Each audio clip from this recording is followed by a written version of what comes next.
Hi, everybody. How's it going? Welcome to Something to Talk About. We are headed north of the wall today to talk about a guy named Rick.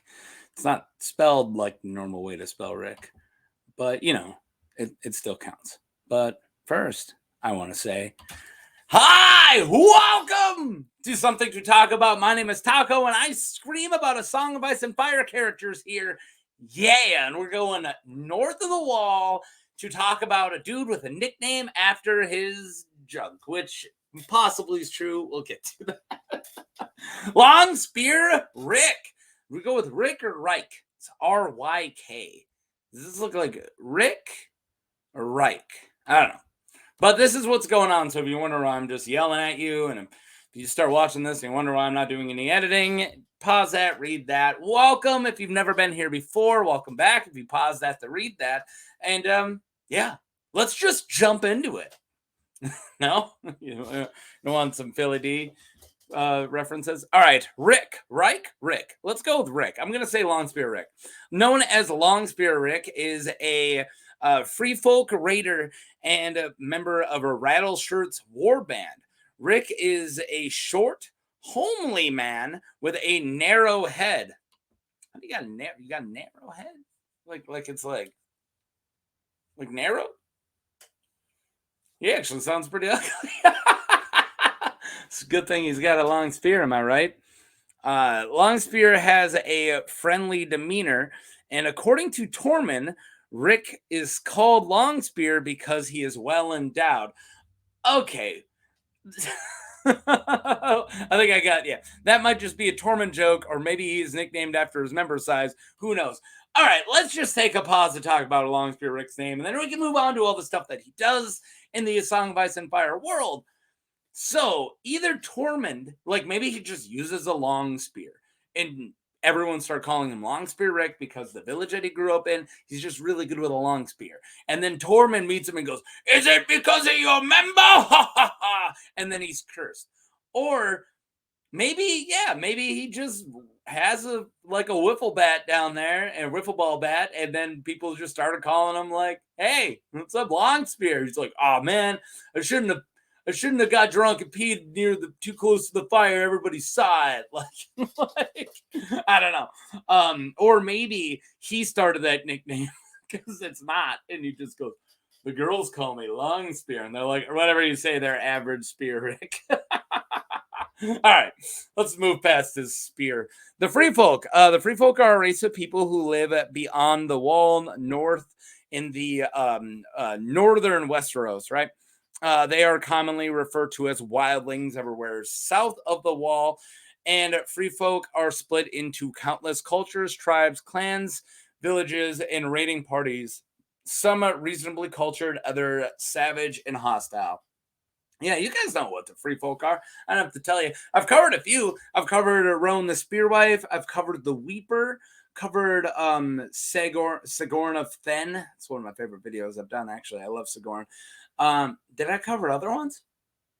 I was going to cover one earlier this week, but for reasons, I covered Jeremy Riker. Go watch that video if you haven't. All right, moving on. Where am I? Skirling Pass? No, I'm not. Lord of Bones War Party. God, I had to use that picture of Rattleshirt.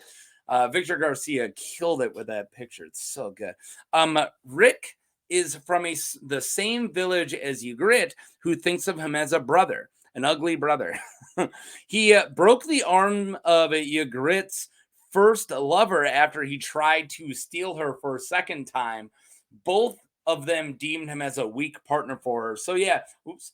So somebody stole Ygritte, and then after the first time, she's like, "I don't want that to happen again." And then he tries to steal her again, and Rick breaks his arm. Yeah, Rick. That's awesome.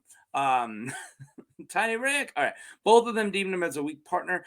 When Mance Rayder unites all the wildlings, or most of the wildlings, Rick follows him and eventually joins a Rattleshirt's party made up of 14 raiders, including Ygritte at that time.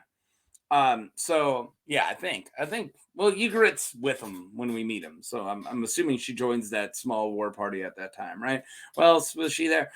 Okay, so Rick doesn't really have a lot like mentioned about him. He's actually a really small character, so I kind of had to tell a lot of the story that's going around him in order to kind of fill in the gaps. So I'm going to kind of really just be talking about Jon's first time over the wall more than Ryk, but Ryk's there for a lot of it. So I really wanted to cover this character, but yeah, as it comes to characters, Longspear Ryk's probably one of the smallest amount that I've covered since I actually really started taking this serious. I mean, I covered like Guy Lost him when I first started out, and there's like 4 words on him, but ever since then, I want to flesh out people with a lot more going on than Guy Lawson, even though I love Guy Lawson. The Skirling Pass. Ryk is among Rattleshirt's gang as they track some Night's Watch scouts to the Skirling Pass, a series of passes through the Frost Fangs. Corin Halfhand, who commands at the scouting party, sends Eben back with the last Garen to reach Lord Commander with all haste, while the rest try to head off the pursuit. He then commands Jon to yield if they are overtaken by the wildlings. Corin does, and not balk no matter what the wildlings ask for him to do to prove himself. Jon is appalled by the suggestion, but Corin tells him to go among the wildlings and learn their plan. Watch what they do, but remember who he is and return to Mormont when he has learned what the wildlings are searching for. They are then, of course, overtaken after by Rattleshirt and a party of wildlings. Ygritte amongst them. Jon already met Ygritte at this point. Like, sure, he almost got killed, and she did that strike true Jon Snow stuff, right? They have Eben's head with them. Oh no, this is a guy who's supposed to run back to Mormont, and he got his head. Maybe his body makes it. I don't know. Rattleshirt orders them killed, but Jon yields. In Halfhand, it says in contempt, I was warned, bastard blood is craven, and Rattleshirt commands Jon to kill Corin to prove himself. We know how that goes. So a lot of that didn't have anything to do with Ryk, but he was there for all that, right? He's part of a Rattleshirt's crew. And so that's kind of, that's when he kills Corin Halfhand. Jon kills Corin Halfhand with the help of Ghost. Did he cheat? He kind of cheated. Ryk claims Corin's helm. That's kind of great. But he gives it to Ygritte when he realizes it doesn't fit him. Why? Because his head's too narrow? What's that mean? All right. Jon is brought before Mance Rayder since Rattleshirt doesn't trust him. In the king's tent, Jon mistakes Styr for Mance Rayder. Yeah, see, it's not Tormund in the book, it's Styr. I kind of forgot that until I was doing research for this. The scene is so good in the show, it kind of it made me second guess. But yeah, it is the gray-haired man playing the lute who is really the king beyond the wall. Rattleshirt reveals his misgivings about Jon to the king, but Mance wishes to speak to Jon alone. Jon then joins Mance after Jon is told by Mance Rayder to join Tormund's force. Ryk and Ygritte abandon Rattleshirt to join Tormund as well. Jon grows fond of Ryk as they travel. Longspear sings The Last of the Giants with Ygritte, Tormund, and Tormund's family.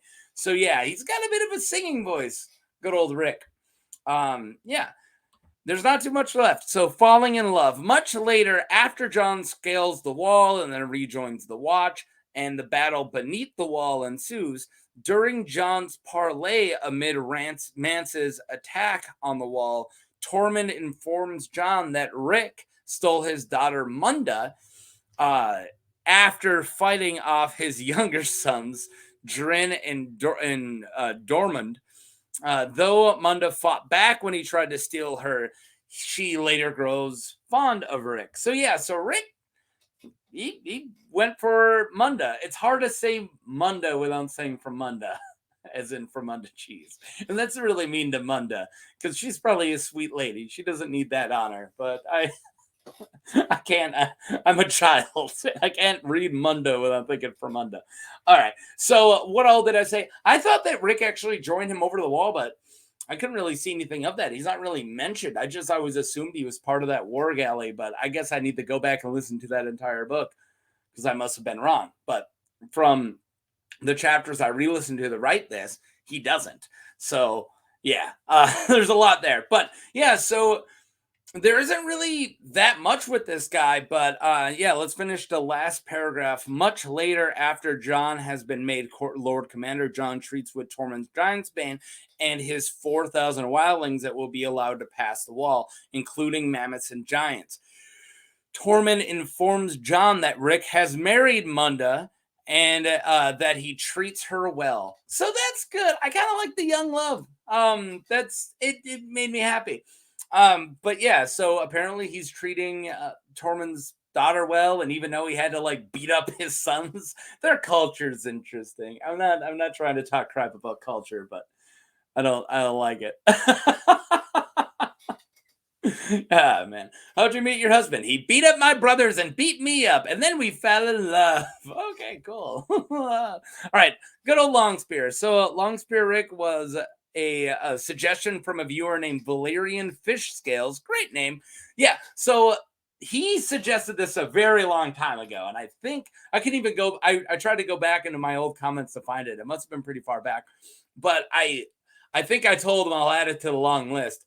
And I did. Like I said, I covered a lot of these. And I probably, let me finish going what I went with. Ryk doesn't have any theories or even much in the book. I still dig this guy and I like his friendship with Ygritte. Yeah, I do. I don't mind Longspear Ryk. And I kind of forgot he existed. And then when Valerian Fish Scales brought him up, I went back and I was like, oh, okay, cool. I don't mind this guy. And yeah, he's kind of a fun, like, really, really, really small character. So I probably wouldn't have covered him if I had this thought on my own, but since somebody requested him, I went for it because it was a little, he doesn't have as much going for him than other people, but it was fun. All right, just a small little video. So thank you, Longspear Ryk, or Well Endowed Ryk, whatever you want to call him. Do you guys say Ryk or Ryk when you say Longspear Ryk? I'm curious. How would you guys read it? Thank you for watching. Click like and subscribe if you haven't, and leave me a suggestion like Valerian Fish Scales did. A lot of the suggestions I get nowadays, I already have on the list because I'm not filmed this far back. I'm filmed a few weeks ahead, but my list goes all the way to freaking June. I'm half a year. I've 6 months worth of plans. I'm psycho. I'm a psycho person. So when people are like, "Hey, you want to cover Raymond Derry?" I'm like, he's on the list. He is. Raymond Derry's on the list. And then somebody will say, you want to cover Justin Massey? He's on the list. I'm just waiting for him, man. All right. Thank you guys for watching. And yeah. I got really nothing. Go climb a wall. Peace.